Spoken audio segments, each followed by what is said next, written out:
Christopher Columbus was born in 1451 during the Renaissance era in Italy to a humble family.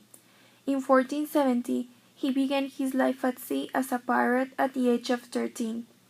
He learned how to sail wooden ships with the wind currents and ocean currents. He was also taught how to navigate using only the sun and stars. During much of the exploration era, Columbus put this to the test and even tried to find a shorter way to China and India. The competition, Portugal, had tried going south around Africa, but it was a very long trip.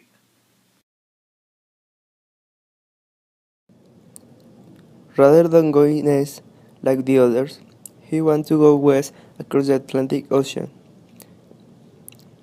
In 1492, after asking several people and rulers to sponsor his trip to the Indies that would later become his most famous voyage, King Ferdinand and Queen Isabella of Spain agreed because they felt that they could financially compete with the Portuguese and could become well known.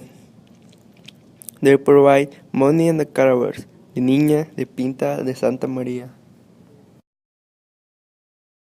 Santa Maria was the largest of the three ships. He left Spain in August of that same year with about 90 men including his son, 40 on the Santa Maria, 26 on the Pinta, and 24 on the Niña. Christopher and his son rode on the Santa Maria. After a few days, the Pinta was damaged and had to make a stop, and then the trip continued on September 8, 1492. The crew had lost faith in Columbus and had thought that he was lost and were never going to get anywhere, but on October 12th, the crew in the Pinta spotted land. They landed on the Weltins Island in the Bahamas, where Indians think they were in India and China. Presently, they saw naked people, they saw trees very green and much water and fruits of diverse kinds. Where a witness, the Admiral Columbus say, I that winning from great friendship to the Indians that were already there. Said to he named them Indians because he thought he had landed in India. Columbus tried to convert them to Christianity and teach them the Spanish language. The Native Americans were impressed with the visitor until they claimed the land Spanish.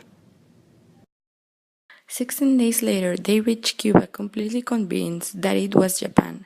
Along their trips on Christmas Day, 1492, the Santa Maria hit a reef and shipwrecked.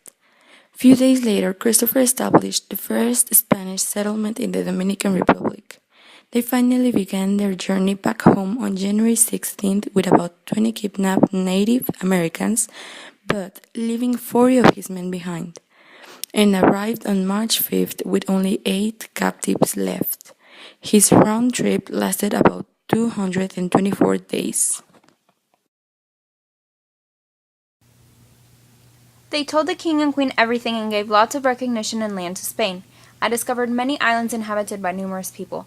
I took possessions of all of them for our most fortunate king by making public proclamation and unfurling his standard, no one making any resistance, Columbus wrote on his letter to the king and queen. He was even made admiral of the seven seas and viceroy of the Indies. His discoveries created many controversies, and many countries began their own exploration to the New World. Even he himself made 3 more voyages back.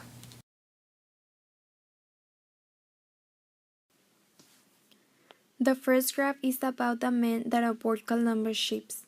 First of all, the men that aboard the Niña were 24. Then, the men who aboard the Pinta were 26. And last but not least, 40 men were the ones that aboard the Santa Maria. The second graph talks about Christopher Columbus' voyage duration. The first voyage was of only 1 year. The second voyage was of 3 years. The third voyage was of only 2 years, and the fourth voyage had a duration of 4 years. The third graph is about the comparison of shape of Columbus ships. The Santa Maria was the largest in length and width, and the Niña was the smallest, as we can see. The fourth graph is about how big were the land surfaces of the lands where Christopher Columbus landed during his explorations. The first one is the Hispaniola, with the largest land surface, then Cuba, and last but not least, San Salvador. The last chart is about the number of ships in the expeditions of Christopher. the first expedition, only 3 ships left. In the second expedition, 17 ships left. In the third expedition, 6 ships left, and in the fourth expedition, only 4 ships left to the exploration.